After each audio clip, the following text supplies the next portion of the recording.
그녀는 나이를 먹지 않는다. 시간이 흘러도 그녀의 눈빛은 여전히 따뜻하다. 왜일까? 한 여인이 있다.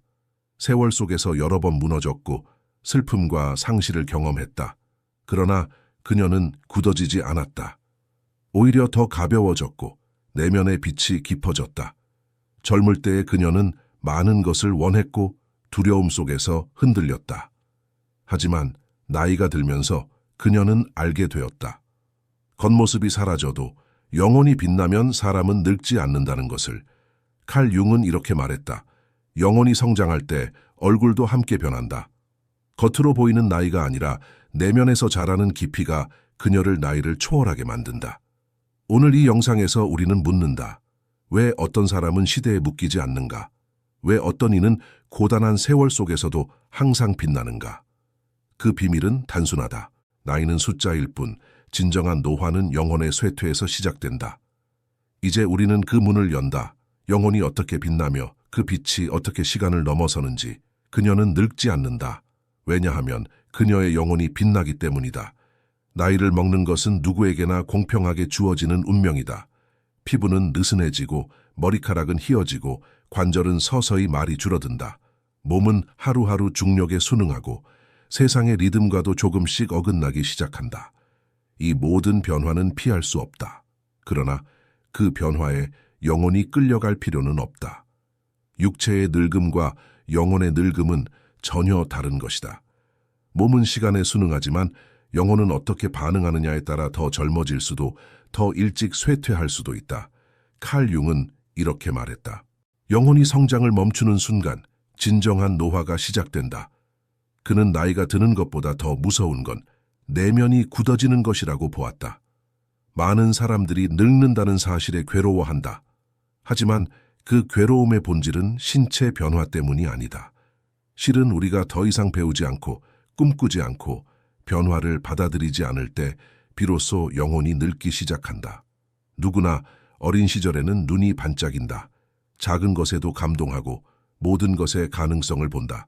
하지만 어느 순간부터 우리는 세상에 익숙해지고 상처를 피하려고 방어를 배우고 새로움 대신 익숙함 속에 안주하기 시작한다.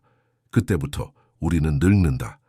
생물학적 노화는 삶의 일부이지만 정신적 노화는 선택이다. 많은 어른들이 스스로를 이렇게 말한다. 나는 이제 예전 같지 않아. 하지만 그 말 속에는 육체의 퇴화보다 더 깊은 자기 자신을 포기한 감정이 깃들어 있다. 시간이 흐르면서 누구나 지친다. 삶은 단순하지 않고 잃어버린 것들과 함께 살아가는 법을 배워야 한다. 하지만 진정한 성장은 그 지친 마음 위에 피어난다. 더 단단해지는 것이 아니라 더 유연해지는 것. 칼 융은 영혼의 유연성을 강조했다.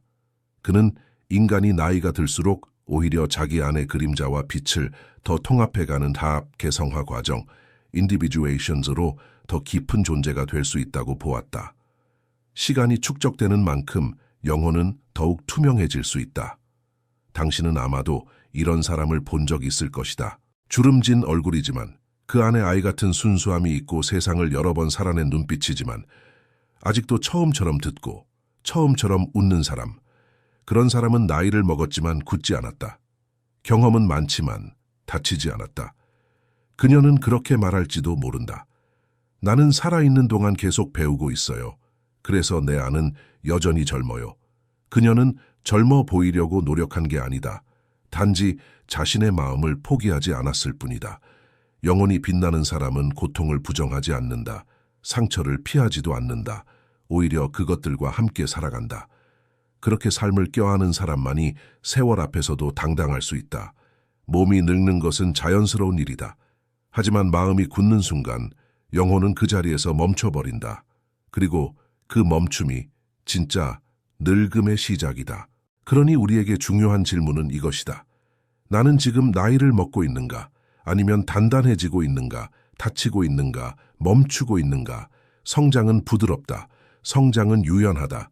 성장은 열린다. 성장하는 사람은 늙지 않는다. 왜냐하면 그의 영혼은 여전히 흘러가고 있기 때문이다. 우리는 종종 묻는다. 왜 어떤 사람은 어둠 속에서도 빛을 잃지 않는가? 그녀는 상실을 경험했다. 사랑하는 사람과의 이별, 자신을 믿지 못했던 시간들, 무너진 꿈, 그리고 침묵 속에서 혼자 견뎌야 했던 밤들, 그녀는 부서졌다. 하지만 무너지지 않았다. 어떻게 그럴 수 있었을까? 그녀는 고통을 숨기지 않았다. 오히려 그 고통을 품었다. 정면으로 마주했다. 그리고 그 안으로 들어갔다. 그 순간부터 그녀의 영혼은 빛나기 시작했다. 칼 융은 말한다. 빛을 찾으려면 먼저 자신의 어둠을 들여다보아야 한다. 내면의 빛은 태어나는 것이 아니라 만들어지는 것이다. 그것은 눈부신 긍정이 아니라 삶의 어두운 계곡을 지나온 사람이 얻는 조용한 투명함이다. 그녀는 자신의 상처를 외면하지 않았다. 눈을 돌리지 않았다. 그리고 그 상처가 품고 있던 메시지를 들었다. 그 순간 통합이 일어났다. 윤근 이것을 개성화 과정이라 불렀다. 빛과 그림자의 통합. 자기 셀프의 중심으로 다가가는 여정. 이 여정은 자신이 감추고 싶었던 면들과 화해하는 일에서 시작된다. 우리는 보통 내면의 그림자를 밀어낸다. 부끄러움, 분노, 질투, 슬픔, 수치심. 그 모든 감정들이 나를 약하게 만든다고 믿는다. 그래서 감춘다. 그러나 감추어진 것들은 사라지지 않는다. 감정은 억누를수록 더 큰 어둠이 되어 우리 안에 남는다. 그리고 마침내 빛을 가린다. 그녀는 달랐다. 그녀는 그림자에게 자리를 내주었다. 울었다. 묵상했다. 용서했다. 자신을 품었다. 그 순간 고통은 더 이상 적이 아니었다. 고통은 스승이 되었다. 상처는 빛이 통과하는 창이 되었다. 상처는 닫히면 어둠이 된다. 하지만 열리면 그 안으로 빛이 들어온다. 그녀는 더 이상 두렵지 않았다. 왜냐하면 이제 자신의 어둠조차 자신의 일부임을 받아들였기 때문이다. 그 받아들임이 영혼의 공간을 넓혔다. 깊은 침묵과 통과 의례를 지나온 사람만이 얻을 수 있는 내면의 여백. 그 여백에서 영혼의 빛은 태어난다. 우리가 흔히 말하는 아우라란 사실은 마음속 통합의 깊이이다. 분리된 자신을 하나로 모은 사람, 갈라졌던 내면의 조각들을 다시 껴안은 사람만이 진짜 빛을 낼 수 있다. 겉으로는 조용하고 그저 말없이 미소를 짓는 듯해도 그녀는 알고 있다. 그 미소가 어떤 어둠을 지나온 끝에 피어난 것인지, 그것이 진짜 빛이다. 그것이 그녀가 늙지 않는 이유다. 그녀는 젊어 보이기 위해 애쓰지 않았다. 그녀는 단지 자신을 잃지 않았다. 우리는 외면의 젊음을 유지하기 위해 끊임없이 무언가를 덧붙이고 지우고 숨기려 한다. 그러나 그녀는 달랐다. 그녀는 덜어내고 놓아주고 다시 연결되었다. 칼 융은 내면의 여성성을 아니마, 에이니마틱라고 불렀다. 아니마는 단순한 여성적인 성질이 아니라 영혼이 세상을 느끼는 방식, 깊은 무의식과 연결되는 다리, 회복력과 창조성의 근원이다. 그녀는 자신의 아니마와 싸우지 않았다. 오히려 귀를 기울였다. 자신의 직관에 따르고 눈물의 흐름을 억누르지 않고 삶의 미세한 리듬을 감각하며 살아갔다. 그녀는 강해지기 위해 자기 감정을 억누르지 않았다. 오히려 진짜 강함은 부드러움에서 비롯된다는 것을 알았다. 세상의 소음이 아닌 자기 내면의 속삭임을 따라갔다. 그리고 그 속삭임은 언제나 진실한 방향으로 이끌었다. 아니마는 단순히 여성에게만 있는 힘이 아니다. 모든 사람 안에 존재하는 영혼의 여성적 원형이다. 하지만 여성은 특히 그 에너지와 가깝다. 삶을 감싸 안고 상처를 돌보며 죽음을 지나 생명을 잉태하는 그 신비의 에너지를 본능적으로 품고 있다. 그래서 고통을 겪은 여성은 더욱 깊어진다. 그녀는 상처를 그대로 내버려 두지 않는다. 그 안에서 의미를 찾고 그 위에 새로운 생을 길러낸다. 그녀는 스스로에게 속삭인다. 내가 잃어버린 시간은 헛되지 않았다. 나는 거기서 새로운 나를 잉태했으니까. 윤근 말한다. 여성적 에너지는 변화 그 자체다. 그것은 끝없이 다시 태어나는 순환의 힘이다. 무너짐 속에서 새로운 질서를 낳는 능력.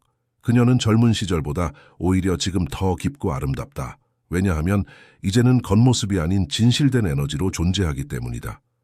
세월이 얼굴을 바꿀 수는 있다. 하지만 영혼의 에너지가 흐르고 있다면 그 얼굴은 오히려 더욱 빛난다.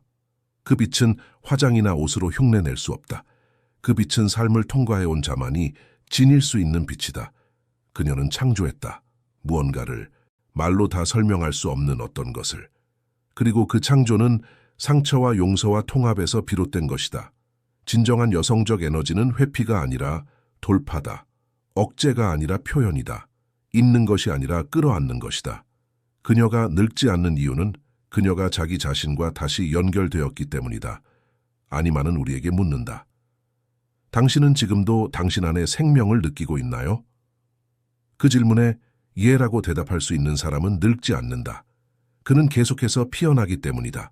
삶은 우리를 지치게 만든다. 그 지침은 육체의 피로를 넘어 마음속 깊은 곳까지 번진다. 그리고 어느 날 문득 거울 속에 예전보다 무거운 표정을 보게 된다. 빛나던 눈은 흐려지고 미소는 자주 사라진다. 하지만 그녀는 다르다. 세월은 그녀에게 많은 것을 빼앗았지만 그녀는 여전히 가볍다. 그녀는 여전히 반짝인다. 그 이유는 무엇일까? 그녀는 자신의 영혼을 돌보는 방법을 알고 있다. 육체를 가꾸듯 영혼에도 습관이 필요하다. 일상의 태도가 쌓여 영혼의 색을 만든다. 작은 실천들이 모여 내면의 에너지를 회복시킨다. 칼 융은 말했다. 무의식을 존중하는 자만이 의식적으로 살아갈 수 있다. 그 말은 곧 자기 내면과 정기적으로 만나는 사람이 삶을 능동적으로 끌고 갈 수 있다는 뜻이다. 그녀가 실천한 것들은 거창하지 않았다. 하지만 그 모든 것이 심장을 다시 뛰게 만들었고 영혼을 다시 젊게 만들었다. 첫째, 감사, 마음의 빛을 여는 열쇠. 그녀는 하루를 시작할 때 잃어버린 것보다 남아있는 것을 먼저 떠올렸다. 감사는 있는 것을 인식하게 만들고 그 인식은 결핍의 에너지를 걷어낸다. 감사는 에너지의 방향을 바꾸는 첫 번째 의식이다. 둘째, 용서. 막혀있던 흐름을 여는 문. 그녀는 미워했던 사람을 용서하지 않았다. 그 사람과 연결된 채로 살고 싶지 않았기 때문에 용서했다. 용서는 약함이 아니라 내 안의 에너지를 다시 흐르게 만드는 강한 선택이다. 미움은 오래 붙잡고 있을수록 자기 자신을 녹슬게 만든다. 그녀는 말한다. 용서는 그들을 위한 것이 아니라 나를 위한 것이에요. 셋째, 창조. 죽은 감정을 깨우는 불꽃. 그녀는 노래했다. 그녀는 글을 썼다. 그녀는 손으로 무언가를 만들었다. 완벽하지 않아도 괜찮았다. 창조는 결과물이 아니라 에너지의 표현이기 때문이다. 창조하는 사람은 멈추지 않는다. 그는 여전히 살아있다는 증거를 남긴다. 융은 상상력과 예술을 무의식을 해방시키는 열쇠로 보았다. 창조는 억눌린 감정에게 목소리를 되찾아주는 행위다. 넷째, 묵상과 침묵. 영혼의 근원과 다시 만나는 시간. 그녀는 매일 잠시 멈췄다. 어느 순간에도 휴대폰을 내려놓고 창밖의 나무를 바라보거나 조용히 눈을 감고 숨을 들이쉬었다. 그 고요함 속에서 잊고 있던 자기 자신이 다시 들려왔다. 세상은 시끄럽다. 정보는 넘쳐난다. 그러나 영혼은 소란 속에서 자라지 않는다. 영혼은 침묵과 단순함 속에서 회복된다. 묵상은 철학이 아니라 삶의 방식이다. 내면과 다시 연결되는 시간은 우리에게 잊고 있던 질문을 되살린다. 나는 지금 나답게 살고 있는가? 그녀는 삶을 통제하려 하지 않았다. 삶과 싸우기보다 삶과 춤췄다. 그녀는 계획을 짜기보다 느끼는 쪽을 선택했다. 그녀는 판단 대신 존재를 택했다. 그리고 바로 그 순간 영혼은 다시 젊어졌다. 우리는 시간을 두려워한다. 달력에 적힌 숫자가 쌓일수록 삶이 사라지고 있다고 느낀다. 젊음은 멀어지고 거울 속의 모습은 낯설어지며 예전의 생동감은 흐릿해진다. 그러나 칼 융은 전혀 다른 시선으로 노화를 바라보았다. 그에게 시간은 소멸이 아니라 통합이었다. 노화는 쇠퇴가 아니라 귀향이었다. 그는 말했다. 삶의 전반부는 세상으로 나아가는 여정이라면 후반부는 자기 자신에게로 돌아오는 여정이다. 몸은 약해지고 속도는 느려지고 소리 없는 고독이 늘어날 수도 있다.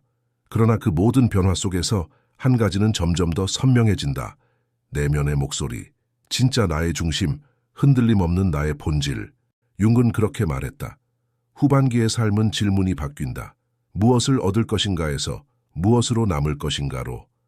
그녀는 바로 그 질문 앞에 섰다. 젊은 날의 목표와 욕망을 지나 이제는 어떻게 존재할 것인가를 묻는다. 그녀는 빠르게 살기를 멈췄다. 대신 깊게 살기를 선택했다. 누구보다 조용하지만 그녀의 존재는 더 크고 따뜻하게 느껴진다. 그것은 세월이 만들어준 깊이다. 시간이 흐르면서 그녀는 알게 되었다. 삶은 완벽해지는 것이 아니라 통합되는 것이라는 걸. 상처도 후회도 잃어버린 시간도 더 이상 지워야 할 흠이 아니다. 그 모든 것이 모여 지금의 나를 완성해 주었다. 세상이 알려주는 아름다움이 빛나는 피부와 탄력 있는 몸이라면 그녀가 아는 아름다움은 용서할 줄 알고 조용히 들어줄 줄 알고 눈빛만으로 위로할 수 있는 사람에게서 나온다.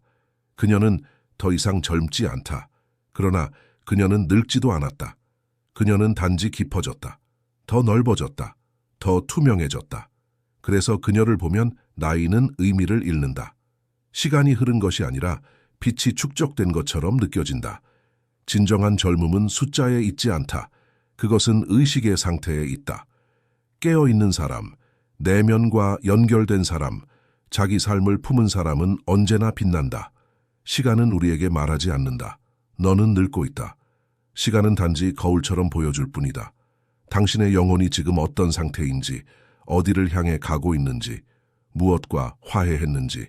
그녀가 늙지 않는 이유는 그녀가 시간을 거부했기 때문이 아니라 시간과 화해했기 때문이다. 시간을 두려워하지 않고 시간을 함께 걷기로 했기 때문이다. 그녀의 눈빛은 말해준다. 나는 더 이상 예전의 내가 아니에요. 하지만 지금의 나도 참 좋습니다. 그 미소는 말해준다. 나는 더 이상 세상에 증명하지 않아도 됩니다. 나는 나로서 충분합니다. 바로 그 순간 그녀는 다시 젊어진다. 영혼은 그렇게 다시 피어난다. 그녀는 늙지 않았다. 그녀는 살아낸 것이다. 그녀는 이겨낸 것이 아니라 안아준 것이다. 상처를, 잃어버린 것들을, 삶의 모서리를. 사람들은 묻는다. 당신은 어떻게 그토록 평온한가요? 그녀는 말하지 않는다. 그저 웃는다. 그 미소 안에는 말하지 못한 수천 개의 밤과 수없이 흔들렸던 마음이 녹아있다. 그녀는 젊음이 무엇인지 안다. 그것은 피부의 탄력도 빠른 걸음도 아니다. 그것은 여전히 사랑하려는 마음이고 아직도 느끼고자 하는 의지이며 끝내 자신을 놓지 않은 태도다. 그녀는 늙지 않았다. 그녀는 영혼의 빛을 놓지 않았다. 칼 융은 말했다. 삶은 자기 자신을 알아가는 과정이다. 그녀는 그 여정을 끝내 거부하지 않았다. 숨고 싶을 때도 멈추고 싶을 때도 있었지만 그때마다 조금씩 다시 자기 자신에게 돌아왔다. 그래서 그녀는 늙지 않았다. 그녀는 완성되어 가고 있는 중이었다. 당신은 지금 어디쯤 와 있나요? 당신의 영혼은 지금 어떤 빛을 내고 있나요? 혹시 너무 오래 스스로를 잊고 있었던 건 아닌가요? 혹시 여전히 누군가에게 인정받기 위해 진짜 자신의 소리를 억누르고 있는 건 아닌가요? 이제는 내면의 그림자와 화해할 시간입니다. 고통과 실패마저도 당신의 일부로 껴안을 때 그 순간에 당신의 영혼은 다시 빛나기 시작합니다. 그녀처럼 말이죠. 그리고 이 영상이 당신 안에 그 작은 빛을 조금이라도 일깨웠다면 당신의 느낌을 당신의 언어로 남겨주세요. 당신의 한 문장이 누군가의 하루를 구할지도 모릅니다. 이것이 우리가 서로를 빛나게 하는 방법입니다.